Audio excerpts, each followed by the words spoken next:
जिस प्रकार से उन्होंने सेवा की है वो हमारे कालखंड के सभी कार्यकर्ताओं के लिए प्रेरणादायी हैं। ऐसे अपने यशस्वी प्रधानमंत्री, विश्व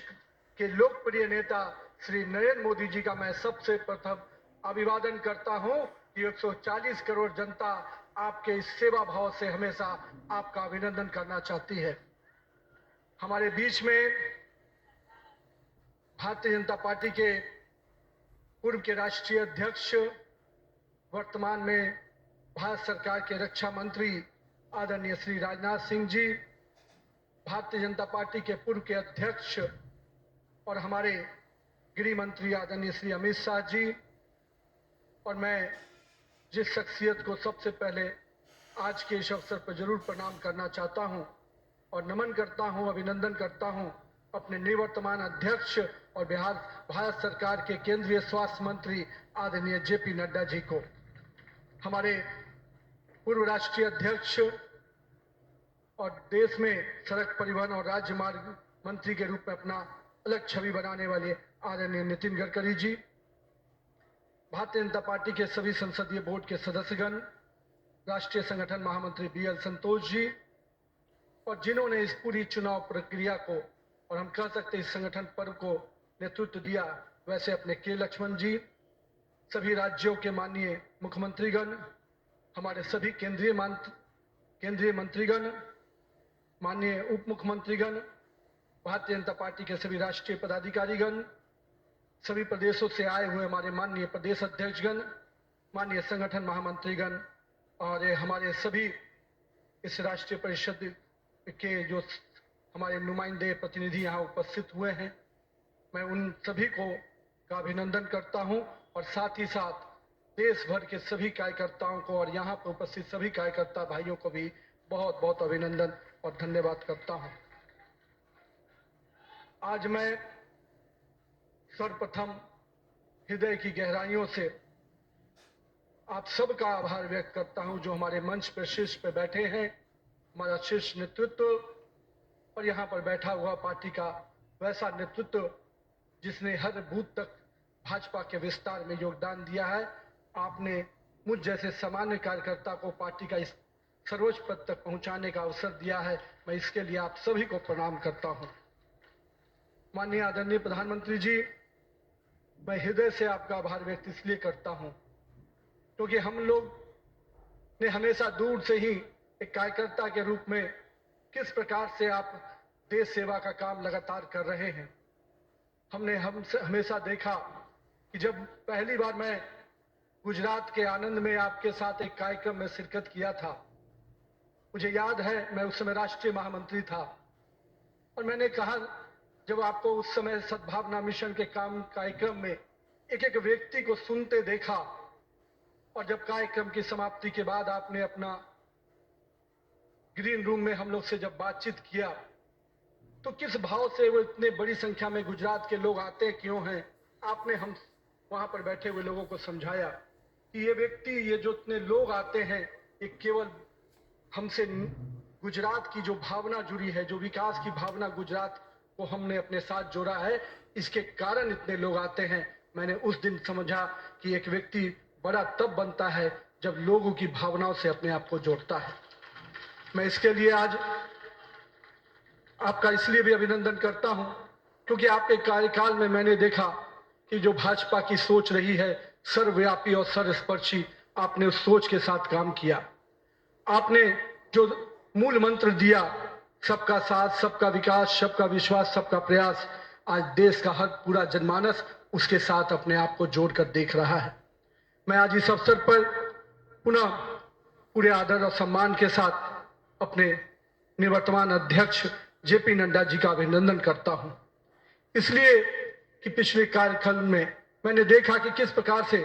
संगठन को आपने अभूतपूर्व रूप से विस्तार खुद करते हुए किया,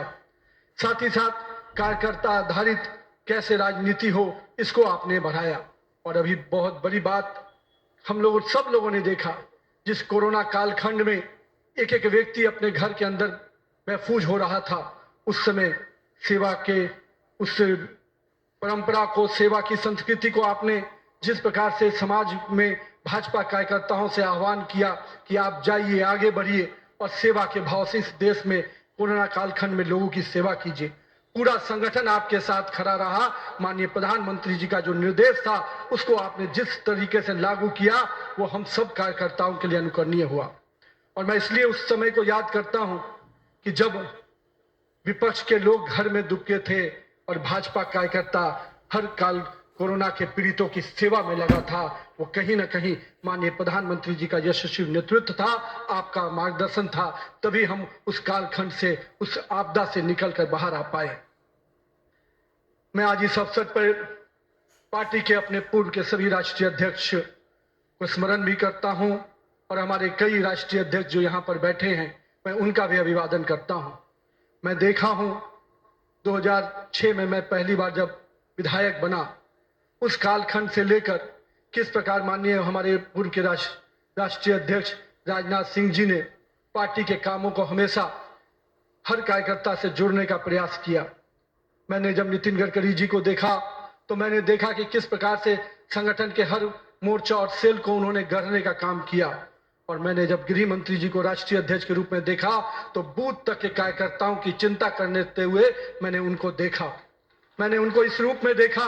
कि किस प्रकार से आज पार्टी का जिस स्थान पे हम लोग आज खड़े हैं, कार्यालय कार्यकर्ता के लिए मैं कह सकता हूं तीर्थ स्थान होता है, और जहां से कार्यकर्ता अपनी ताकत पाता है, उस कार्यालय को भी आपने किस प्रकार से पूरे देश में निर्माण करने की योजना बनाई। और आज हर बूथ का कार्यकर्ता अपने आप को उस तीर्थ पर जाकर अपने आप को धन्य महसूस करता है। मैं आज अपने पूर्व के सभी राष्ट्रीय अध्यक्षों को इस अवसर पे बहुत बहुत अभिनंदन करता हूं और साथ ही साथ उन सब को स्मरण करते हुए उनका आभार व्यक्त करता हूं कि उन्होंने पार्टी को इस मुकाम तक पहुंचाने में बहुत बड़ा योगदान दिया है। मैं आज नमन करता हूं उन लाखों कार्यकर्ताओं को जिन्होंने पार्टी का संगठन, राष्ट्रवाद के विचार और भारत माता की मान बढ़ाने के लिए अपना जीवन न्यौछावर किया। आज उनकी तपस्या और त्याग ही है का परिणाम है कि आज पार्टी इस ऊंचाई तक पहुंच पाई है। मैं उस भूमि से आता हूं जहां महात्मा बुद्ध, महावीर, चाणक्य, सम्राट अशोक, आर्यभट्ट, गुरु गोविंद सिंह, जेपी, राजेंद्र बाबू और जननायक कर्पूरी ठाकुर की वो भूमि को भी मैं नमन करता हूं, उस पाटलिपुत्रा की भूमि को भी नमन करता हूं। साथ ही साथ इस अवसर पे मैं अपने माता और पिता को भी निश्चित रूप से स्मरण करते हुए उनको नमन करता हूं, क्योंकि कहीं ना कहीं आज मेरे व्यक्तित्व में किसी एक शख्सियत का मैं मानता हूं तो निश्चित रूप से मेरे माता पिता का संस्कार, पार्टी का विचार और कहीं ना कहीं मेरे बड़ों का मार्गदर्शन मुझे यहाँ तक पहुँचाया है और मेरे कार्यकर्ताओं का स्नेह मुझे यहाँ पर पहुँचाया है। आज के दिन मैं अपने क्षेत्र की जनता को भी प्रणाम करता हूँ जिसने मुझे एक विधायक के रूप में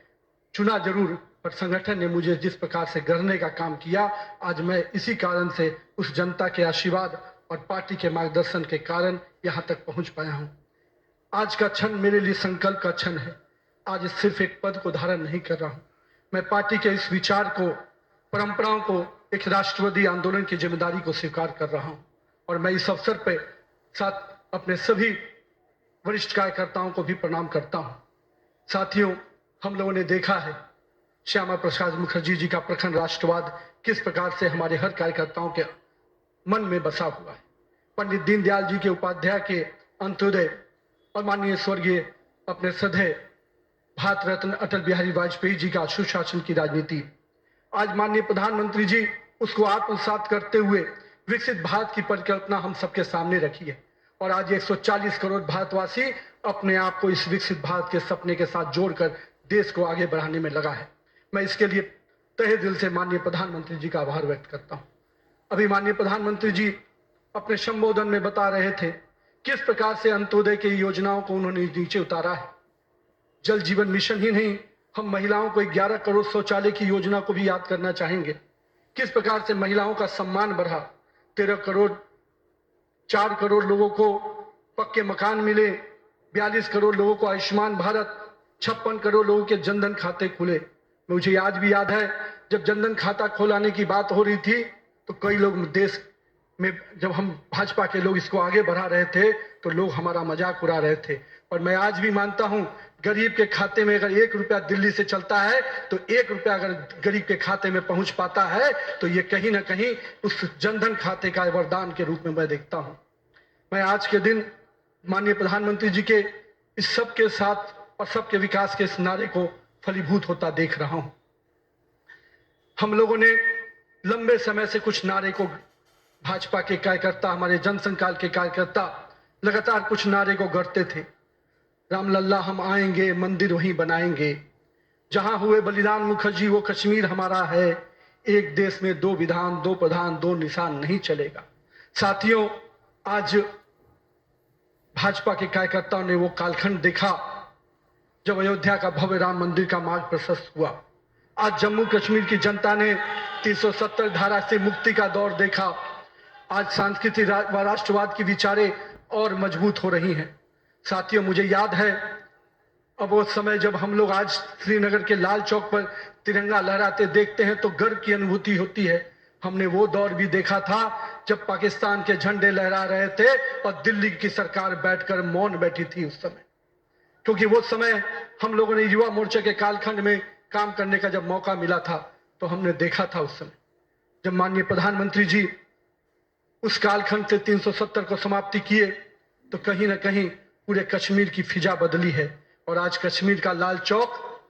तिरंगे से लहराया नहाया नजर आता है। ये परिवर्तन हमारे देश में आया है।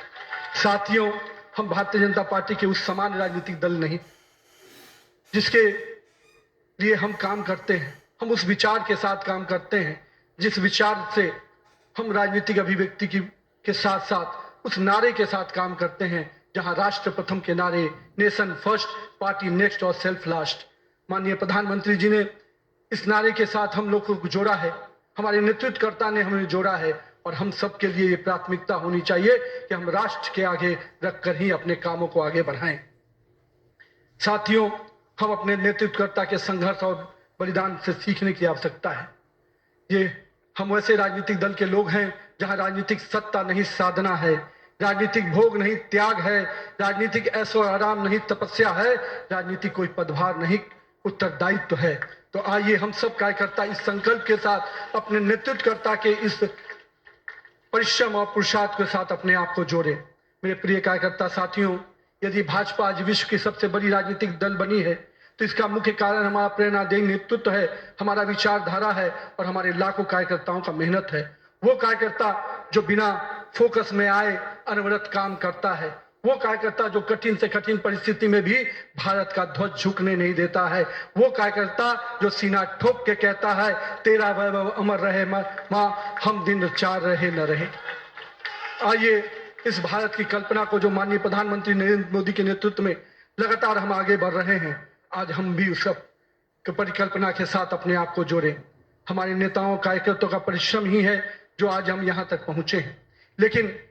वर्तमान पीढ़ी को भी अपने हिस्से का त्याग, तपस्या और पुरुषार्थ करना होगा, क्योंकि विकसित भारत के अगर संकल्प को सिद्धि तक पहुंचाना है, एक ऐसा भारत जहां समृद्धि भी हो, सशक्त भी हो, समरस भी हो, आत्मनिर्भर भी हो, तो हमारे कालखंड के कार्यकर्ताओं को भी अपने हिस्से का पुरुषार्थ, त्याग और तपस्या करना पड़ेगा। साथियों, हमारे प्रधानमंत्री जी ने हमेशा अलग अलग समूहों की बात की। अमृत काल के लिए 4 समूह की जो बात की, उसमें युवा, महिला, किसान और गरीब है। हमें अब इन नई पहचानों के साथ आगे बढ़ना है, तभी हम आधुनिक, प्रगतिशील और विकसित भारत की कल्पना को साकार कर पाएंगे। आज 15 अगस्त 2024 के दिन जब माननीय प्रधानमंत्री जी ने आज भी उसकी चर्चा की और 15 अगस्त 2024 को जब लाल किले की प्राचीर से माननीय प्रधानमंत्री जी ने युवाओं को सार्वजनिक जीवन में आने का आह्वान किया, तो मैं देश के युवाओं से कहना चाहूंगा, राजनीति से दूरी समाधान नहीं, सक्रिय भागीदारी ही समाधान है। आइए एक सकारात्मक राजनीति के लिए युवाओं को आगे आने की आवश्यकता है। लेकिन साथ ही साथ मैं युवा साथियों से कहूंगा, मेरे भाइयों, राजनीति शॉर्टकट नहीं है, राजनीति 100 मीटर का रेस नहीं है, राजनीति लॉन्ग मैराथन है जहां स्पीड का नहीं स्टेमिना का टेस्ट होगा। तो आइए राजनीति के इस पिच पर हम अपनी जड़ों को मजबूत कर कर काम करें। और भारतीय जनता पार्टी का वॉच टावर तो बहुत स्ट्रांग होता है मित्रों,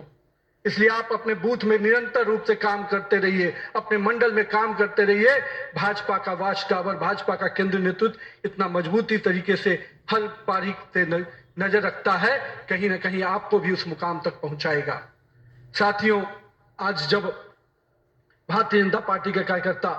माननीय प्रधानमंत्री जी अभी हम सबको बता रहे थे कि किस प्रकार से पंचायत से पार्लियामेंट तक का सफर के लिए हर एक कार्यकर्ता लगे, हम आज इस अवसर पर जहां केरल, महाराष्ट्र, गोवा और अरुणाचल प्रदेश के स्थानीय निकायों में हुई शानदार जीत के लिए अपने सभी कार्यकर्ताओं को और उस क्षेत्र की जनता का भी आभार व्यक्त करते हैं। लेकिन मित्रों, अगर पंचायत से पार्लियामेंट का सफर तय करना है और लगातार हर जगह पर भारतीय जनता पार्टी का परचम लहराना है, तो हमको अपने समय के लिए पूरा मेहनत और परिश्रम की पराकाष्ठा करनी हो। क्योंकि अगर 2047 का विकसित भारत बनाना है तो हमको भी अपने पूरे मेहनत और परिश्रम के साथ उसमें जुड़ना होगा। साथियों, हाल में हमने देखा किस प्रकार से तमिलनाडु के एक पहाड़ी के पवित्र कार्तिकेय दीपम को रोकने का प्रयास विपक्षी दलों के द्वारा किया गया। यह नहीं है किसी रोकने के लिए विपक्ष के लोगों ने साजिश नहीं की। हमें याद है, हम लोग अभी हाल में देख रहे थे किस प्रकार से न्यायाधीश के विरुद्ध भी महाभियोग लाने का प्रयास किया गया। आज हम जब सोमनाथ की बात करते हैं और स्वाभिमान पर्व मनाने की प्रयास करते हैं तो विपक्षी दलों के लोगों को तकलीफ होती है। हमारा मानना है कि इस तरह की परंपराओं को रोकने वाली ताकतों को परास्त करने की आवश्यकता है। राम सेतु के अस्तित्व को नकारने वाले, कार्तिकेय दीपम का विरोध करने वाली ताकतों को भारत की राजनीति में अब कोई स्थान नहीं मिल सकता। ऐसा हमें प्रयास करना है। साथियों, अगले कुछ महीने में तमिलनाडु, असम, बंगाल, केरल और पुडुचेरी में चुनाव होने जा रहा है और वहां की डेमोग्राफी की पूरी चर्चा हो रही है। किस प्रकार से बदले हुए डेमोग्राफी में वहां चीजें बदल रही हैं और हमारे लिए अपने आप में एक चुनौती है। लेकिन हम पूरी तरह से आश्वस्त हैं कि भाजपा का कार्यकर्ता अपने संघर्ष और परिश्रम के बल पर इन 5 राज्यों में सशक्त भाजपा का नेतृत्व प्रदान करने जाएगा। और हम हमेशा विश्वास करते हैं कि हमें अपनी आस्थाओं के केंद्र के लिए और सनातन परंपराओं को केंद्र को बचाने की लड़ाई अगर लड़नी है तो निश्चित रूप से अपने देश को सुरक्षित रखने की लड़ाई लड़नी है तो इन 5 राज्यों में हमें एक मजबूत ताकत बन के आना है। आज हमारे राष्ट्र की चेतना का उद्घोष का समय वंदे मातरम का 150वीं वर्षगांठ मना रहे हैं। वंदे मातरम का स्मरण आते ही मन में ऊर्जा और उत्साह बढ़ जाता है। हमें पूरा ध्यान में है कि एक एक व्यक्ति जब वंदे मातरम का जय घोष करता है तो उसके अंदर से जो ऊर्जा आती है वही ऊर्जा इस देश को आगे बढ़ाने में काम आती है। तो आइए हम सबको मिलकर 150वीं वर्षगांठ को हर जन जन तक पहुंचाएं, हर युवा तक पहुंचाएं, हर महिला तक पहुंचाएं, क्योंकि वंदे मातरम हमारे अंदर का वो विश्वास है जो इस देश के विकास के साथ जुड़ेगा। सत्ता को सेवा का माध्यम बनाते हुए माननीय प्रधानमंत्री जी ने पिछले 25 वर्षों में जिस प्रकार से सरकार के मुखिया के रूप में गुजरात में और अब देश के प्रधानमंत्री के रूप में भारत के विकास में लगातार आप काम कर रहे हैं, निश्चित रूप से आपका प्रेरणादायी नेतृत्व हम जैसे नए कार्यकर्ताओं के लिए, हम जैसे पार्टी के कार्यकर्ताओं के लिए एक मापदंड है जिसको हम लोग निश्चित रूप से आपसे सीखते हैं। और मैं तो कहूंगा कि जिस सुशासन को मॉडल को आपने पूरे देश और विश्व में स्थापित किया है, अन्य सभी राज्य सरकारों को भी उस मॉडल के साथ काम करना चाहिए, तभी हम विकास के सही मापदंड को अंतिम व्यक्ति तक पहुंचा पाएंगे। आइए हम सब मिलकर विकसित भारत के संकल्प को पूरा करने की भागीदारी सुनिश्चित करें। एक शक्तिशाली गतिमान संगठन के साथ राष्ट्र निर्माण की इस यात्रा को नई ऊंचाइयों तक लेके चले। भारत माता की जय। वंदे मातरम।